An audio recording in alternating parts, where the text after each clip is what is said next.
நான் வேற ஒரு இடத்துல இருந்தேன். மார்னிங் ஃபோன் பண்ணி கேட்டாரு. ஓகே வரேன் அப்படின்னு சொல்லிட்டு வந்துட்டேன். அவ்வளோதான் விஜய் ஆண்டனி.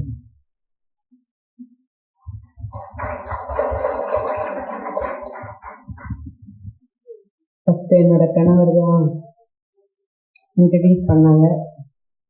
நிறைய பேருக்கு தெரிஞ்சிருக்கும் சுக்கரன் படத்துல. அப்போ வேற பேர் வச்சுட்டு உள்ள வந்தாரு. என் கணவர் தான் விஜய் ஆண்டனின்னு பேர் வச்சாரு. உங்களோட பேர் என்னன்னு கேட்டிருக்காரு. ஒரு ராஜா அதோட சேர்த்து ஒரு நேம் சொல்லியிருக்காரு. என்ன நேம் இது? அல்ல சார் கேட்டது, அன்னைக்கு கேட்டது இல்ல அந்த பேர் வேண்டான்னு சொல்லிட்டு உங்க நேம் என்னன்னு என்ன கேட்டாரு.